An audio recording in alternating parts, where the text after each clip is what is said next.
Welcome back to Ground Zero. Today we are diving into a fascinating and frankly pivotal year in cinematic history. We have meticulously examined 30 films from 1932, a period marked by immense hardship and yet astonishing creativity. It was a time when the silver screen wasn't just entertainment, but a vital form of escape, a shimmering distraction from the anxieties gripping the world. The historical landscape of that year is truly striking, a clash between real-world despair and the burgeoning optimism of technological advancement and artistic expression. From the first glimpses of color animation to the birth of fast-paced comedy, the industry attempted to capture the spirit of a nation struggling to redefine itself. We believe these films, while products of their time, still resonate powerfully today, showcasing both technical innovation and compelling storytelling. We have debated, analyzed, and painstakingly ranked these 30 titles considering their impact, artistry, and enduring legacy. It wasn't easy, and we anticipate some lively discussion in the comments. Let's get to our rankings. Coming in at number 30, we have The Mask of Fu Manchu. Break with the thunderbolts of Genghis Khan! They rained out on the white race and burned. We delve into a thrilling adventure set against the backdrop of a world grappling with international tensions. Genghis Khan, masked in his plate of gold, bearing the scimitar that none but he could ever wield, comes back to us. The narrative centers on a cunning and malevolent figure, Dr. Fu Manchu, and his relentless pursuit of ancient relics. It is not wise to insult your hosts on island. If it were not the easy way out, I would kill you now. He races against British intelligence, believing these artifacts hold the key to igniting widespread unrest and reshaping the global power balance in the 1600s. He'll declare himself Genghis Khan come to life again, and he'll lead hundreds of millions of men to sweep the world.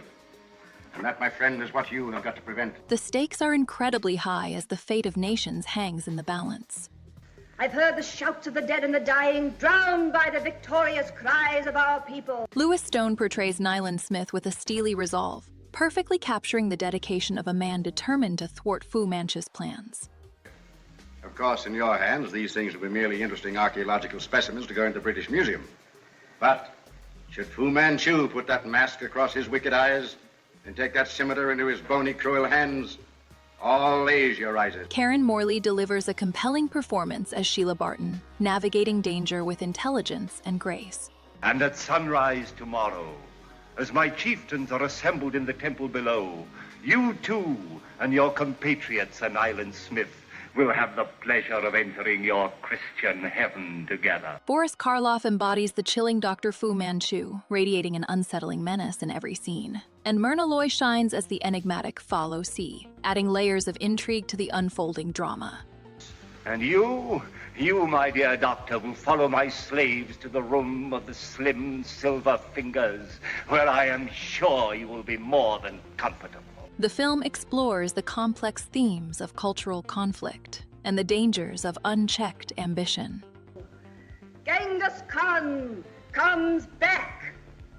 Genghis Khan leads the East against the world. We find a story steeped in exotic atmosphere and suspense. The narrative leaves viewers pondering the consequences of historical grievances. I've seen a vision of countless hordes swarming to recapture the world. It is a testament to classic storytelling, showcasing a bygone era of adventure cinema, and a reminder that power, when misused, can cast a long shadow across generations. Then conquer and breed! Kill the white man and take his women! Coming up next is Murders in the Rue Morgue. Yes, but you have to pay extra for that. We delve into a chilling tale set amidst the cobblestone streets of 19th century Paris, a city gripped by a series of horrifying events. Understand, her life is in danger. I understand. Where do you live? The narrative centers around a fiendish scientist, Dr. Miracle, and his unsettling experiments seeking to bridge the gap between the human and animal worlds, with tragic consequences for the women he targets. He likes your Camille. Look, he wants your bonnet. The film offers a macabre journey into a world of shadows and suspense. Yeah, much nicer than visiting a morgue. Leon Ames embodies Pierre Dupin, bringing a sense of urgency and determination as he investigates the disturbing disappearances. women, don't you understand? They died because a gorilla's blood was injected into their veins. Bela Lugosi delivers a captivating performance as Dr. Miracle, masterfully portraying a man consumed by obsession. My life is consecrated to great experiment. I tell you, I will prove your kinship with the ape. Sidney Fox portrays Mela. This is not a robbery. There is no body, so it isn't a murder. He's carried her away. Camille Elspinai, evoking empathy as a victim caught within Miracle's twisted plan. The shadow of Eric Day hangs over us all. Brandon Hurst's portrayal of the prefect of police adds a layer of authority and skepticism to the unfolding mystery. And carried her daughter off through the window. The story explores themes of scientific ambition and the ethical boundaries of experimentation, all while maintaining a palpable sense of dread. We find ourselves confronted with the darkness that can reside within the pursuit of knowledge. This film remains a landmark in early horror, a chilling reminder of the fragility of life, and the monsters we create both literally and figuratively, resonating through the ages. Coming up next is Dr. X. We delve into a chilling tale from the 1930s, a film that expertly blends suspense and horror. The story unfolds amidst the bustling streets of New York, where a series of gruesome murders throws the city into terror. A determined reporter finds himself entangled in the investigation, drawn into the world of a renowned scientist and a sinister mystery surrounding a killer known only as the Moon Killer. Lionel Atwill portrays Dr. Jerry Xavier with a commanding presence, showcasing a man haunted by his own ambition. Fay Wray delivers a performance filled with both vulnerability and courage, capturing the fear and determination of Joanne Xavier. Lee Tracy embodies the cynical, yet persistent reporter, navigating the dark underbelly of the city with quick wit and tenacity. The film explores themes of obsession and the dark side of scientific progress, resonating with audiences through its unsettling exploration of the human psyche. Dr. X remains a testament to early horror filmmaking, its shadows and suspense creating a disturbing atmosphere that lingers, subtly reshaping how we understand the boundaries of obsession and fear. Coming up next is A Farewell to Arms. I'm afraid of the rain because sometimes I see me dead in it. We delve into a powerful story set against the backdrop of the First World War, a time of immense upheaval and personal tragedy. You just keep right on lying. That's what I want you to do. The narrative centers on Lieutenant Frederick Henry, an American ambulance driver, and Catherine Barclay, a British nurse, whose burgeoning love affair unfolds amidst the chaos and uncertainty of conflict. We've never been apart. Really. Not since we met. It's a resonant tale of connection forged in the crucible of war, and the struggle to hold on to hope when everything seems lost. In life and in death, we'll never be parted. Gary Cooper embodies Frederick Henry with a quiet intensity, portraying a man wrestling with duty and desire. Filthy wine. It takes the enamel off your teeth and leaves it on the roof of your mouth. Helen Hayes delivers a truly affecting performance as Catherine Barclay, her vulnerability and strength resonating through every scene. You'd never do our things with any other girl, or say the same things, would you? Adolphe Menjo as Major Rinaldi adds a layer of complexity to the story, his character a captivating blend of cynicism and compassion. You do believe that, don't you, Kat? Blanche Friederich's portrayal of the head nurse feels particularly strong. God, please don't let her die. I'd do anything for you if you don't let her die. The film beautifully explores themes of love, loss, and the disillusionment of war set within the tumultuous 20th century. I believe it.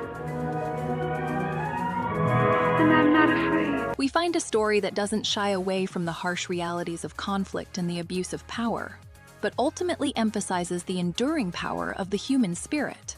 It's a narrative that lingers, a testament to a love that sought sanctuary in a world consumed by violence. Coming up next is White Zombie. We delve into a haunting tale set amidst the sugarcane plantations of a Caribbean island, a place where ancient magic and dark desires collide. They're afraid of the men who steal dead bodies, so they dig the graves in the middle of the road, where people have all of the time. The The story follows a man's obsessive pursuit of a woman and the lengths he will go to possess her, twisting fate and defying the natural order. I kissed her as she lay there in the coffin, and her lips were cold. This film explores the boundaries of control and the chilling consequences of unchecked ambition, presenting a world where the line between life and death is blurred. They are not men, monsieur. They are dead bodies. Bela Lugosi commands attention as Legendre, a master of dark arts who orchestrates a sinister plan. Do you think she will forget her lover in a month? Just give me a month. One little month. Not in a month. Not even a year. I look at your eyes. She is deep in love. But not with you. Match Bellamy portrays Madeline with a vulnerability that makes her plight all the more distressing. Now for the practice. The gold, the steed, the dead corpses from the grave. I suppose to put him there. John Herron embodies the desperation of a man attempting to rescue his beloved, while Robert Fraser delivers a compelling performance as the unfortunate Charles Beaumont, caught in Legendre's web. The narrative skillfully touches upon themes of manipulation and the abuse of power, using the imagery of forced servitude to comment on broader societal issues of the 20th century. We find a potent exploration of cultural clashes and the exploitation inherent in colonial structures. The film lingers in the mind, a testament to the enduring power of early horror storytelling and a subtle commentary on human darkness. Coming up next is The Sign of the Cross. You must like me. In such things, I always have my way. We delve into a captivating story set within the lavish and often cruel world of the Roman Empire, a world brimming with power, faith, and forbidden desires. You would be faithful, even unto death. The narrative centers on a dedicated soldier grappling with a profound conflict, torn between unwavering loyalty to a ruthless emperor and a blossoming heartfelt connection with a woman devoted to a new and challenging faith. Frederick March embodies the conflicted prefect Marcus Superbus, his internal struggle evident in every commanding presence. It hasn't let you live. It's deformed you. It's made love impossible to you. Alyssa Landy portrays Mersha with a quiet strength, conveying her devotion and resilience amidst mounting persecution. Expected. You saw today what can happen. Are they brother and sister? No.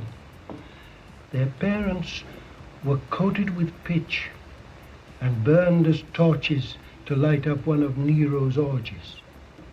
They died, like hundreds of others lately, holding to the truth. Claudette Colbert delivers a regal and manipulative performance as Empress Papilla, commanding every scene she graces. Such things are the breaths of your vicious little nostrils. Charles Laughton fully inhabits the role of Emperor Nero, a man both terrifying and tragically complex. Did I? Well, I know exactly how to stir up some excitement. The film explores themes of faith, duty, and the strength of the human spirit against overwhelming adversity. We find a story that asks what sacrifices are made in the name of power and what truly endures when empires crumble. It's a powerfully moving experience, one that lingers in the memory as a testament to the enduring power of love and belief, echoing through the corridors of time. Coming up next is Rain. We turn our attention to a story of confinement and transformation, set amidst the perpetual downpour of a remote Pacific island in the 1930s. A suspected illness forces passengers from their ship to seek refuge in Pago Pago, where the lives of a determined missionary and a woman with a complex past become inextricably linked. The constant rain becomes more than just a backdrop. It's a reflection of the inner turmoil of those stranded. Joan Crawford embodies Sadie Thompson with a raw energy, showcasing a character navigating judgment and seeking agency. Walter Huston, as Alfred Davidson, delivers a performance that is both severe and deeply troubled, capturing a man consumed by his convictions. Matt Moore portrays Dr. McPhail with a quiet compassion, acting as a grounded observer to the unfolding drama. The film explores themes of societal morality and personal freedom, and in our opinion, it is an examination of redemption and the pressures placed upon women. Rain isn't just a cinematic experience. It's a portrait of human resilience against a relentless and unforgiving environment. A reminder that even in darkness, the spirit can endure. Coming up next is the bitter tea of General Yen. Quest of a province, or the conquest of a woman?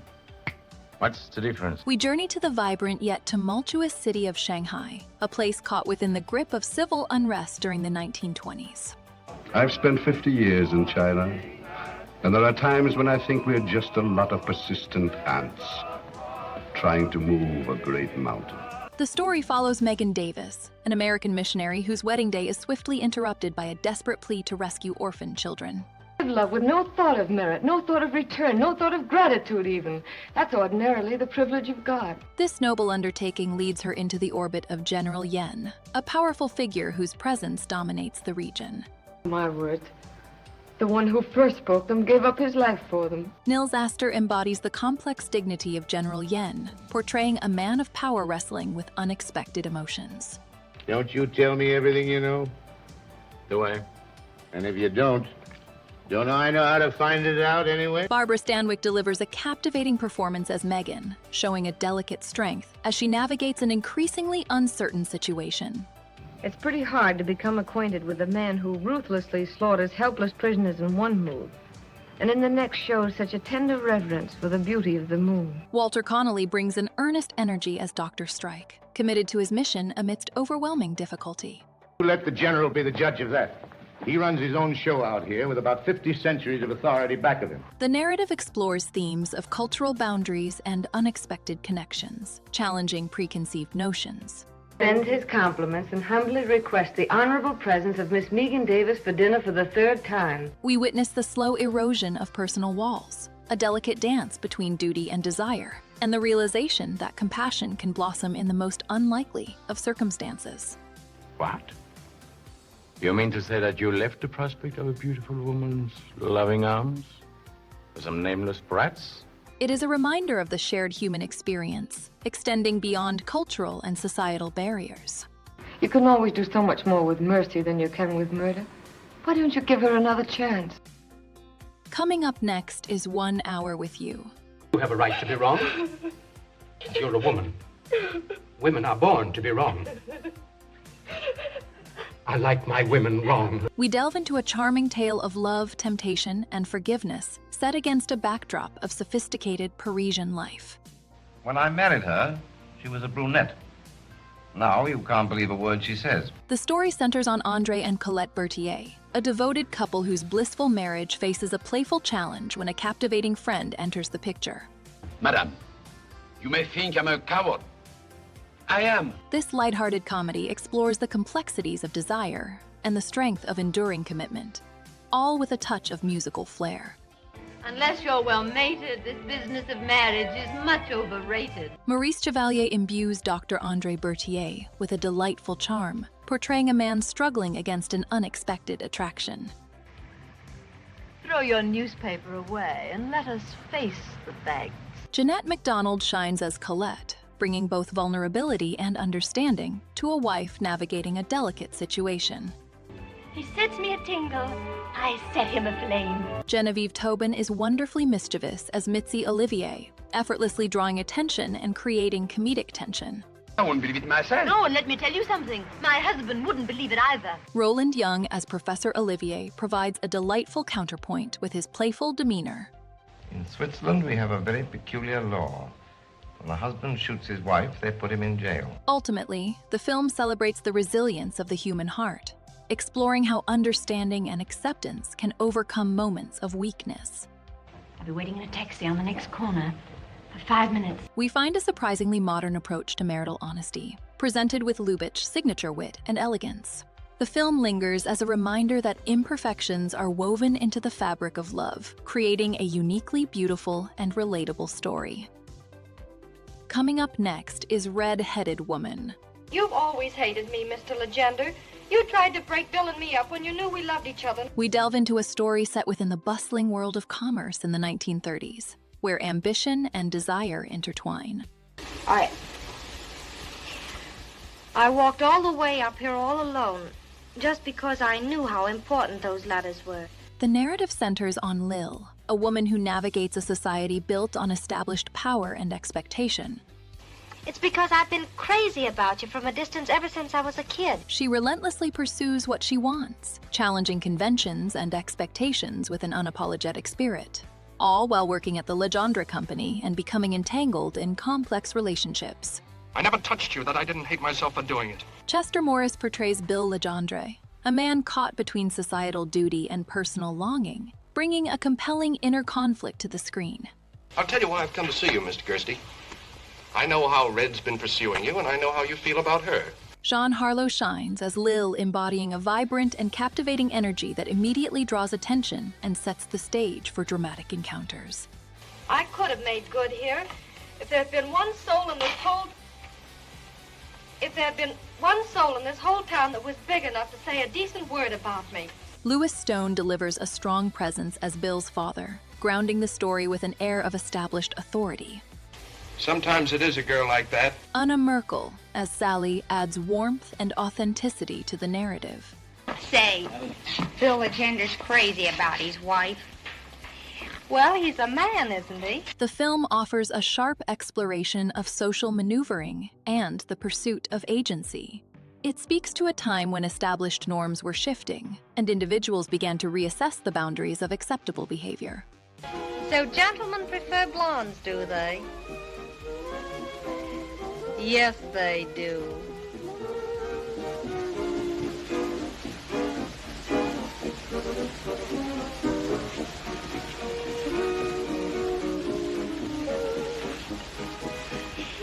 Can you see through this? We find ourselves pondering the cost of ambition, the complexities of desire, and the subtle power dynamics that shape human interaction, all contributing to a uniquely resonant cinematic experience.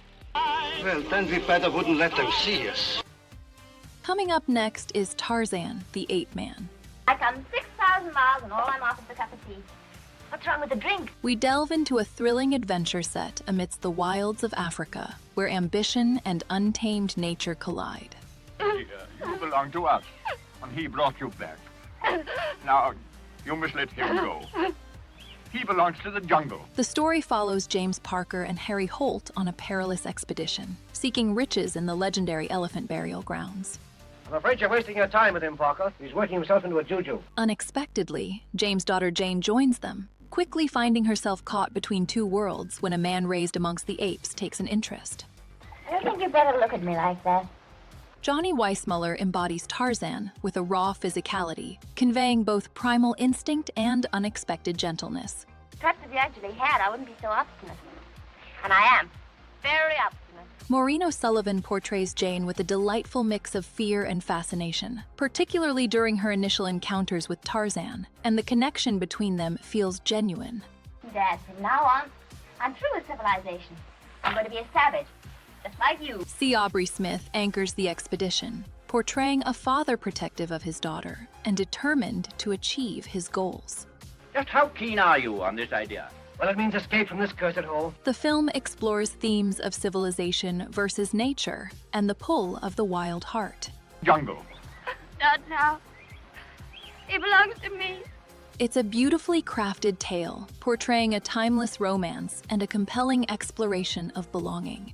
We find ourselves captivated by a world where instinct and affection blend, and the echoes of the jungle linger long after the story concludes. Coming up next is Jewel Robbery. Window. But only to preserve your reputation. We present a thrilling tale set amidst the elegance of a European city, where deception and desire intertwine. But if you would have tipped me off, given me the high sign, winked your weather eye, or wriggled your little finger at the robber, I'd have been on my guard. The story unfolds around a skilled gentleman thief who sets his sights on a daring daylight robbery, skillfully targeting a prominent jeweler.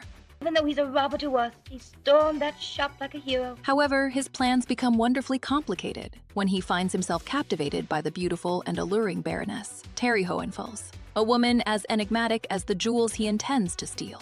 I keep the ring. It makes me your accomplice. that binds me to you. William Powell embodies effortless charm as the robber, navigating a dangerous game of attraction and theft with practiced ease. As a matter of fact, I'm opposed to the American school of banditry.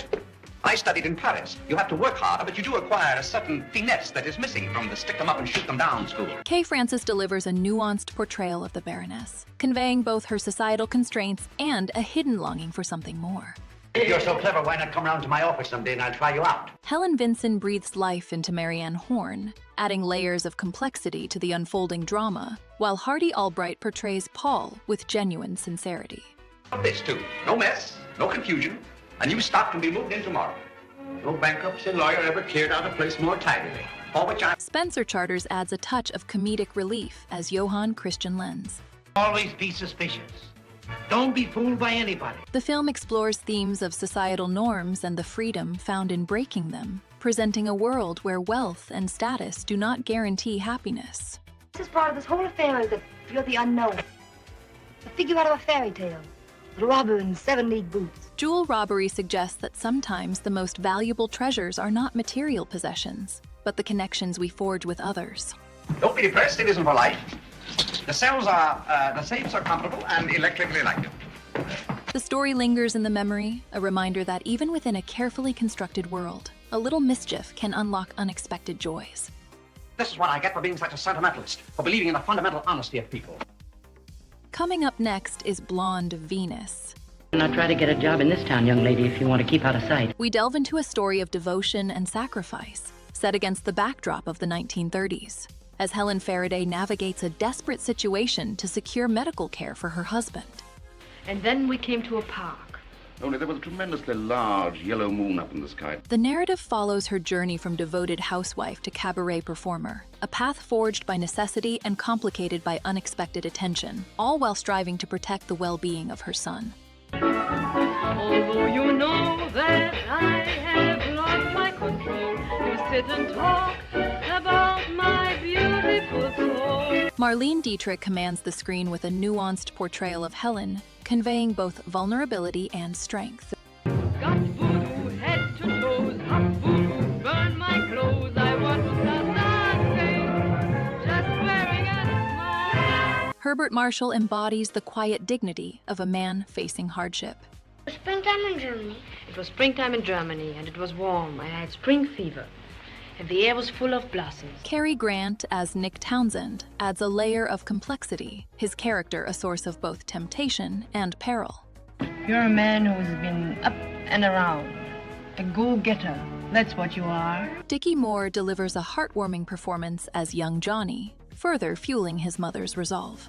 My little boy was hungry. We had to eat somewhere. At its heart, Blonde Venus explores the lengths a mother will go to for her child, a theme resonating across generations. A woman who leads the sort of life you do has no right to the custody of a minor child. The film subtly examines societal pressures and the compromises individuals make in times of crisis. Right, boss, I'll do my best, but I can't help it if these birds get my goat. We find a haunting beauty in Helen's unwavering commitment, a story that lingers long after the final scene fades, a testament to resilience and maternal love. The Greeks have words for almost everything I know, but you little so-and-so. Coming up next is Red Dust. You seem to be very familiar with the country. Are you, married to one of the men here? You think I'd live in a menagerie like this? We journey to the steamy landscapes of a rubber plantation, a world far removed from our own, yet filled with universal desires. That boat's a sister ship to the Ark, and no one here couldn't understand why I wouldn't stay on board with a bunch of monkeys. The story unfolds around Dennis Carson, a plantation owner whose life is disrupted by the arrival of a new employee and his wife.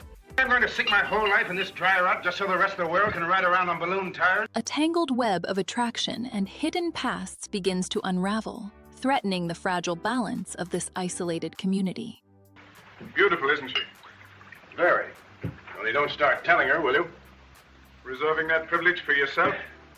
Clark Gable embodies raw magnetism as Dennis, his presence dominating every scene with a subtle, smoldering intensity. That's not difficult. You know, I have a special fondness for somebody who stands up and fights back. Particularly if she's a woman who looks extraordinarily beautiful when she's doing it. And even more beautiful when she's calmed down. Jean Harlow as Fantine portrays a woman of captivating independence and a past she struggles to escape. This storm isn't the only thing that has you worried around her, is it? I saw him kick the door shut. He came out with rouge all over his mouth. Why, I suppose he asked to use your lipstick. Mary Astor delivers a nuanced performance as Barbara, a refined woman whose composure is tested by the passions around her, highlighting a conflict within the narrative. That's why I'm scared.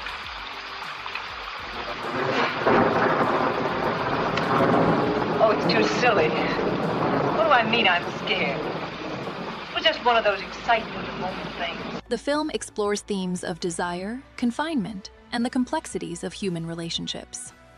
I got mixed up in a little trouble, and I thought I'd stay out of town until the gendarmes forgot about it. We find ourselves confronted with flawed characters operating within a challenging environment, and a narrative that resonates with the struggle for personal freedom. This little taste of bad weather we've had today is enough to upset anybody, Gary, if they're not used to it. Red Dust remains a potent exploration of the heart, a reminder of the choices we make and the consequences that follow, lingering in the memory like the scent of rain on warm earth. Didn't I tell you they were a lazy bunch? I mean, I didn't know they were so sneaky about it. Coming up next is Boudu Saved from Drowning.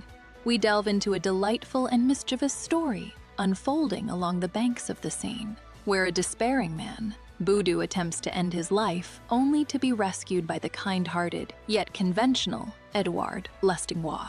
This act of compassion unexpectedly invites chaos into the Lestingois household, as Baudu's free spirit clashes with their carefully constructed world, leading to a humorous and insightful exploration of social norms. Michelle Simon embodies Boudu with an unforgettable magnetism, conveying a captivating blend of vulnerability and defiance throughout the narrative. Marcel Heinia portrays Madame Lestingois with an exquisite subtlety, revealing a woman stifled by societal expectations. Severine Lersinska delivers a nuanced performance as the maid, Anne-Marie, navigating complicated desires within the strict confines of her position. Jean Garrett, as Vigor, brings a welcome energy to the scenes he graces.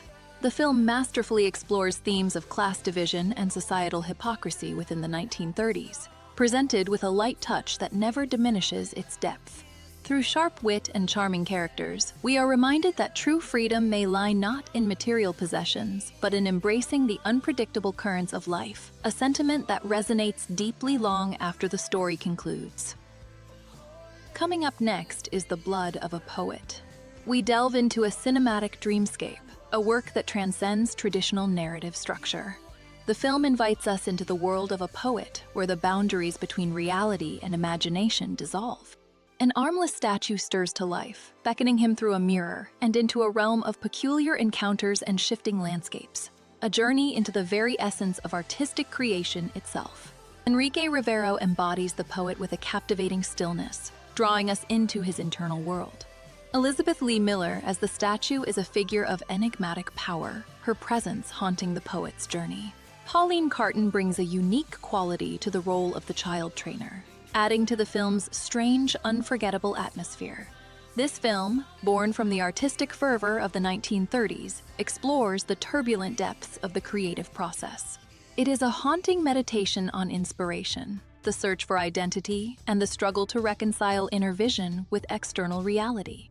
The film lingers in the mind, a testament to Cocteau's vision, its imagery echoing like verses from a forgotten dream. Coming up next is The Old Dark House. What are you doing? We aren't all heathens. We delve into a chilling tale set amidst the rugged landscapes of Wales, where a group of travelers caught in a violent storm stumble upon a remote and imposing mansion.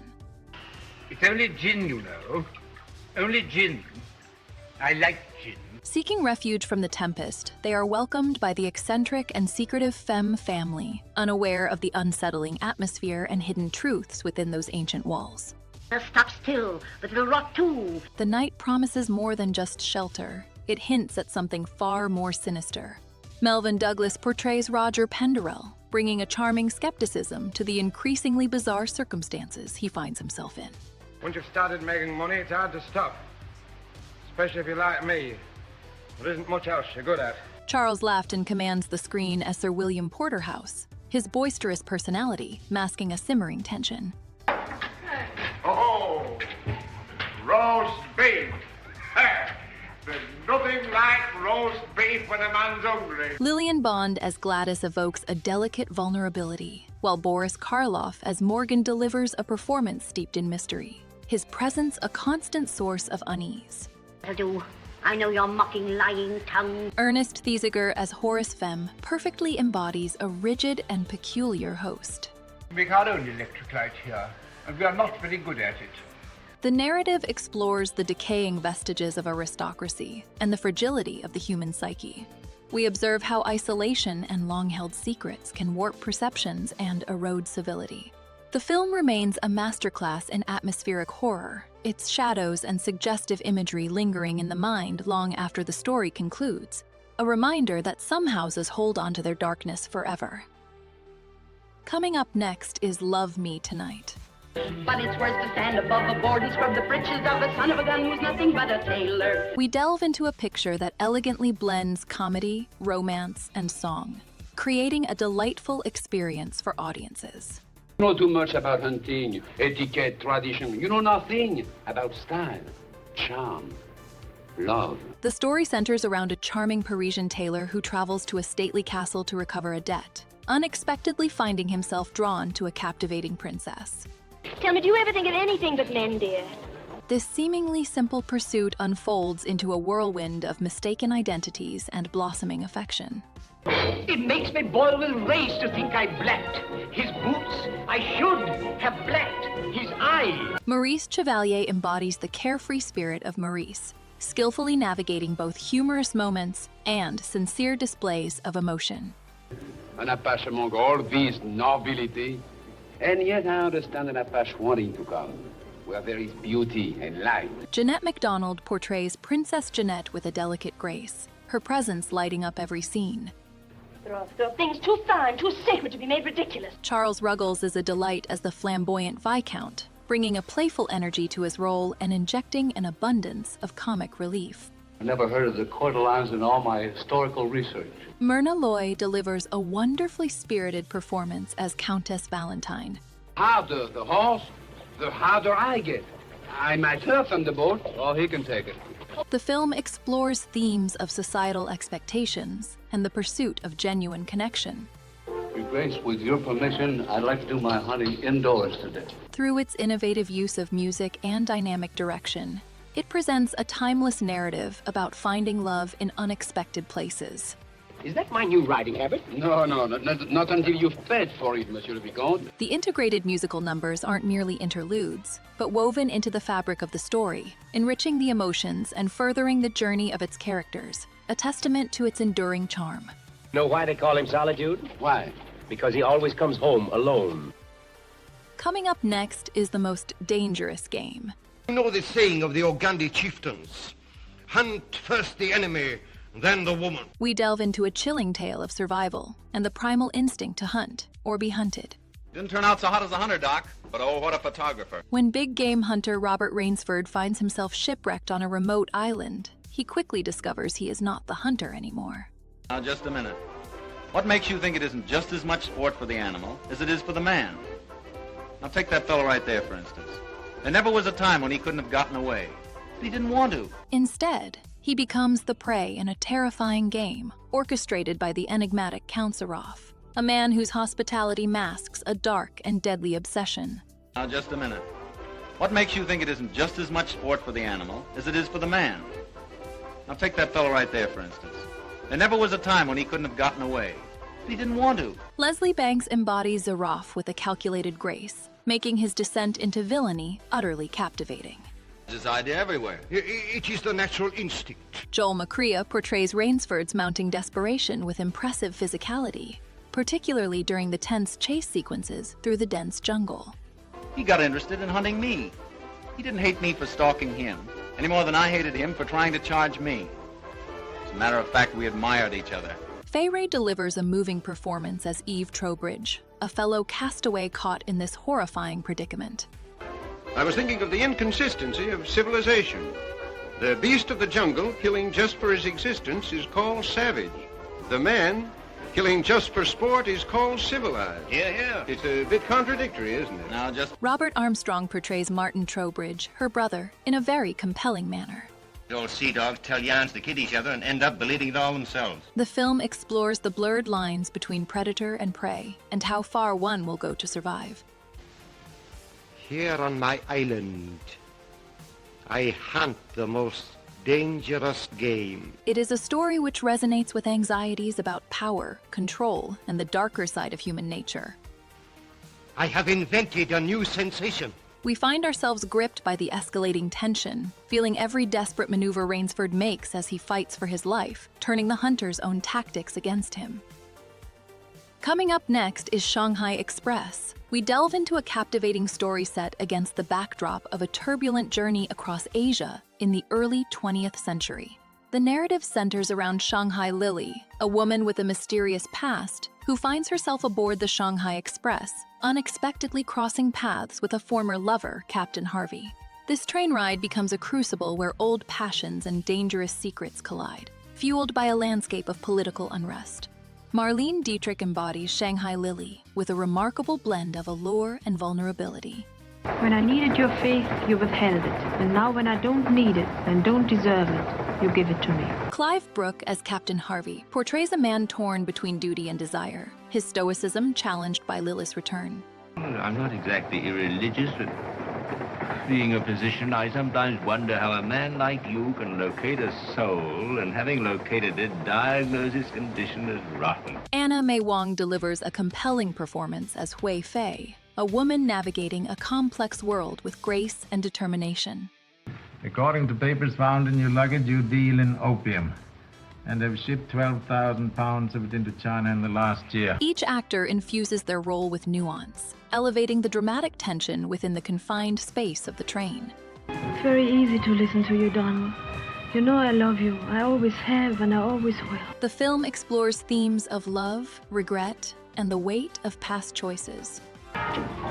Besides, many lovers come to railroad stations to kiss without attracting attention. Joseph von Sternberg's masterful direction and atmospheric cinematography create a mood of palpable suspense and intoxicating romance. You left me without a word, purely because I indulged in a woman's trick to make you jealous. We find a story that lingers in the memory, not with a definitive resolution, but with a haunting echo of what might have been. A delicate balance of yearning and acceptance. Without faith, like religion without faith, doesn't amount to very much. Coming up next is Island of Lost Souls. How will she respond to Parker where there's no cause for fear? Will she be attracted? Is she capable of being attracted? We delve into a chilling narrative, a story of ambition and the perilous pursuit of scientific advancement. That was my first great achievement. Articulate speech controlled by the brain. The film follows Edward Parker washed ashore on a remote island, only to discover a world twisted by the experiments of Dr. Moreau. You see this? First of them all to shed tears. He is human. I'm not beaten. Moreau, convinced he can reshape life itself, has created a terrifying menagerie of animal-human hybrids, holding dominion over them with an iron fist as Parker unravels the secrets of this isolated place. He's seen too much already, but she's never seen anything like him. Charles Laughton embodies Dr. Moreau with a captivating intensity, his performance conveying both brilliance and unsettling madness. I stripped 100,000 years of slow evolution from it, and I had no longer an orchid. What orchids will be 100,000 years from now. Richard Arlen portrays Parker's growing dread and attempts to navigate this nightmarish realm, while Leela Hyams brings a vulnerability to Ruth Thomas, a woman caught in the island's web. Stood for anything. I have stood for plenty, but not this. Bela Lugosi, as the sayer of the law, delivers pronouncements with an ominous air, instilling fear in all who witness it. You made us in the house of pain.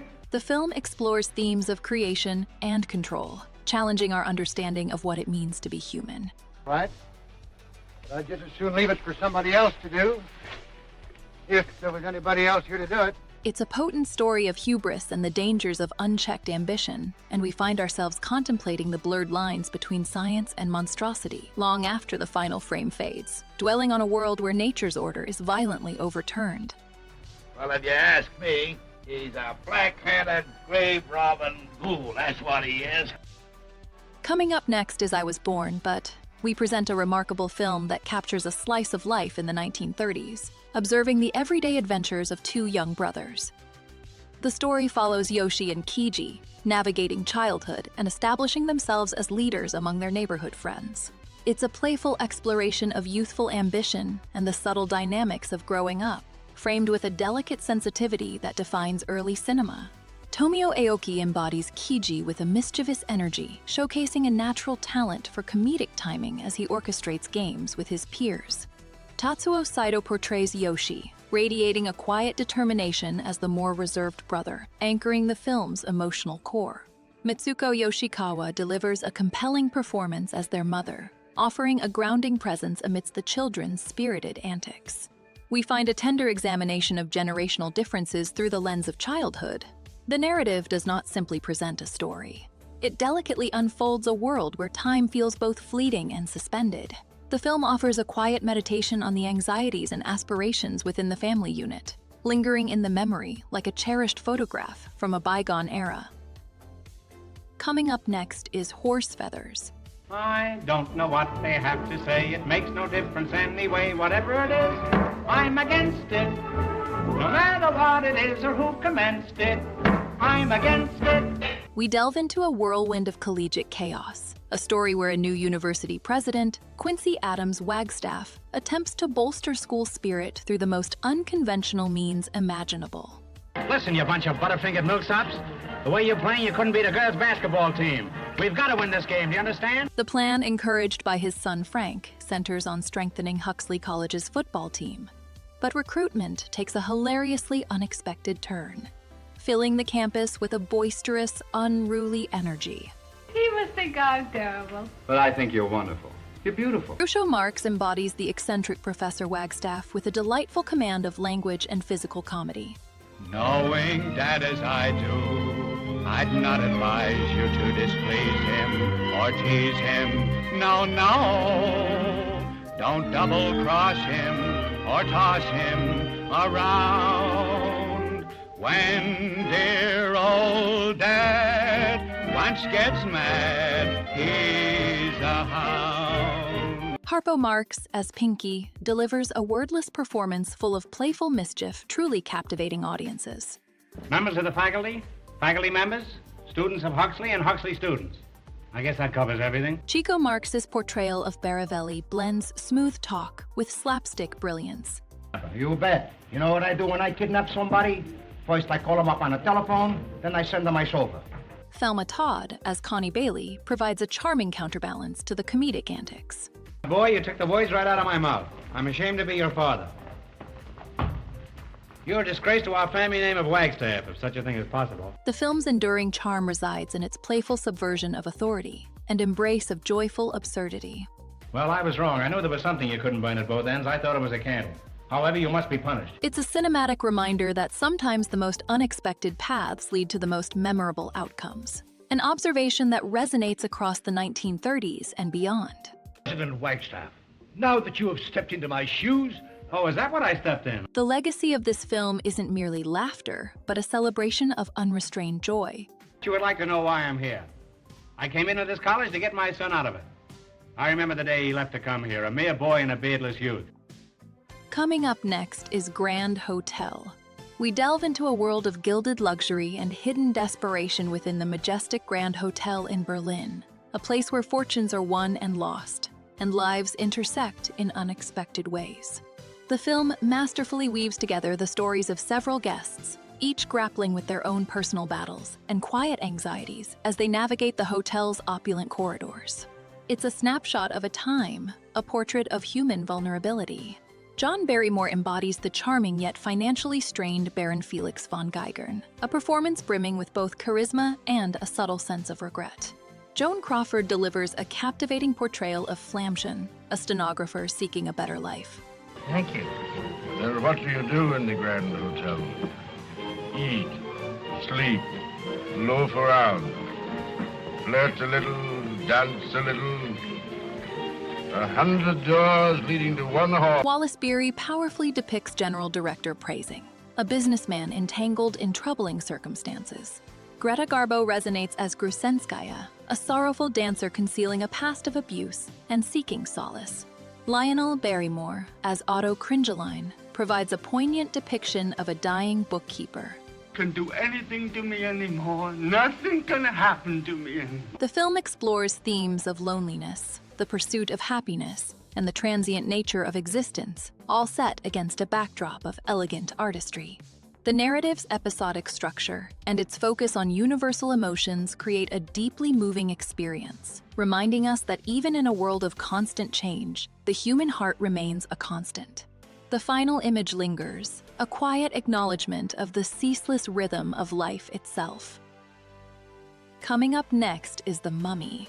We delve into a tale of ancient secrets unearthed, as a British expedition in the 1600s awakens an immortal evil.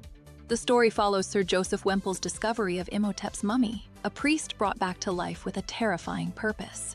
He seeks to reunite with the reincarnation of his lost love, Helen Grosvenor, weaving a path of suspense and mounting dread. Boris Karloff delivers a mesmerizing performance as Imhotep, imbuing the character with both regal power and chilling menace.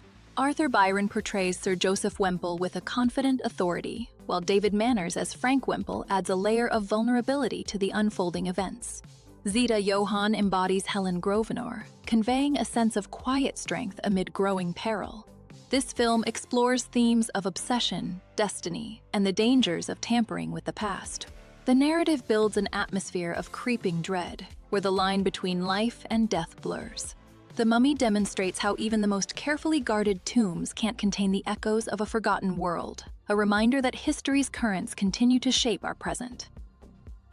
Coming up next is Vampyr. We delve into a haunting exploration of the supernatural with a film that predates many of the familiar tropes we associate with vampire cinema.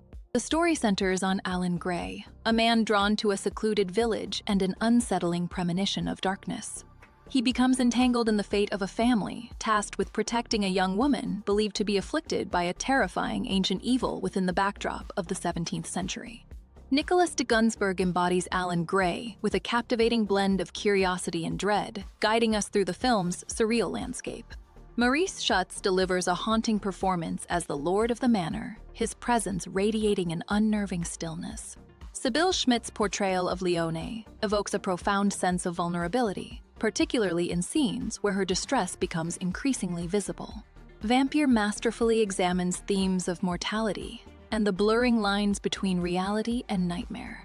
Dreyer crafts a truly atmospheric work, one where shadows dance and the audience is consistently placed on edge. It's a film that doesn't rely on jump scares, but instead burrows into the subconscious, creating a lasting sense of disquiet and introspection. Coming up next is Trouble in Paradise. Please, when I came here, it was for a little adventure, a little game which you play tonight and forget tomorrow. But something's changed me, and it isn't the champagne. We delve into a world of glittering surfaces and playful deception with this remarkable film. I think you deserve a good scolding. First, you lose your bag. Then I must lay my checkbook. Then you use the wrong lipstick. And now I handle my money. The story introduces us to Gaston Monsquieu, a charming thief, and Lily, his equally adept partner. Believe me, before you left this room, I would have told you everything. And let me say this, with love in my heart. Countess, you are a thief. They set their sights on the wealthy Mariette Colette, and a complicated game of attraction and betrayal unfolds, set amidst the elegant backdrop of a bygone era. Since we have to be in each other's company this evening, we might just as well make conversation. Herbert Marshall embodies Gaston with a delightful air of confidence, effortlessly navigating the delicate dance between thief and suitor. I see. You have to be in the social register to keep out of jail. But when a man starts at the bottom and works his way up, a self-made crook, then you say call the police, put him behind bars, lock him up. Miriam Hopkins as Lily portrays a spirited woman, her chemistry with Marshall radiating throughout the scenes. Darling, Remember, you are Gaston Monescu. You are a crook. I want you as a crook. I love you as a crook. I worship you as a crook. Steal, swindle, rob. Oh, but don't become one of those useless, good-for-nothing jiggles. Kay Francis delivers a sophisticated performance as Mariette, conveying both vulnerability and strength in her encounters with Gaston. If I were your father, which fortunately I am not, and you made any attempt to handle your own business affairs, I would give you a good spanking. In a business way, of course. This film explores the captivating tension between desire and practicality, love and deceit. In times like these, when everything is uncertain, every conservative person should have a substantial part of his fortune within arm's reach. Ernst Lubitsch crafts a story that is both witty and emotionally resonant, reminding us that even in the most refined settings, human nature remains delightfully unpredictable. From Geneva comes the news that the famous international crook, Gaston Monescu, robbed the peace conference yesterday. He took practically everything except the peace. The narrative lingers, suggesting that sometimes a little mischief is the most charming thing of all. One gets so tired of one's own class. Princes and counts and dukes and kings. Everybody talking shop. Always trying to sell jewelry. Coming in at number 3, we have I Am a Fugitive from a Chain Gang. There are no musts in my life. I'm free, white, and 21. We find ourselves immersed in a narrative of shattered dreams and relentless pursuit, a story rooted in the hardships faced by a veteran returning from the Great War. I've had jobs, but I can't keep them. Something happens, someone turns up. I hide in rooms all day and travel by night. No friends, no rest, no peace. James Allen, a man with aspirations of architectural greatness, encounters economic obstacles that swiftly lead to unjust imprisonment and the brutal reality of a Southern chain gang. If I get back to Texas on that range again, the first man that says inspection to me, he's just gonna be SOL, cause he's gonna hit me with my 6-shooter. He seeks a new life, but escaping a past is never easy. It's been done, but you gotta figure out some perfect scheme. You gotta watch. You gotta wait. Maybe 1 year, maybe 2. Then, hang it on the limb. Paul Muni embodies Allen's desperation with a raw power, and his performance elevates the film's poignant depiction of a man stripped of his dignity. The state's promise didn't mean anything. It was all lies. They just wanted to get me back so they can have their revenge. To keep me here 9 more years. Glenda Farrell portrays Marie Woods, a character whose initial kindness reveals a complicated and ultimately devastating side. That's the way you feel, huh? Well, you can't make me out cheap and get away with it. Preston Foster powerfully portrays a fellow inmate, his presence a grim reminder of the system's cruelty. Boy, if you think those other chain gangs are tough, wait till you get a load of this joint. These are the guys that were too tough for the chain gangs. The film masterfully explores themes of justice and the enduring human spirit, all set against the backdrop of the 1930s. Marie, I appreciate all you've done for me, but I couldn't love you. I can't change my feeling toward you any more than I can change the color of my eyes.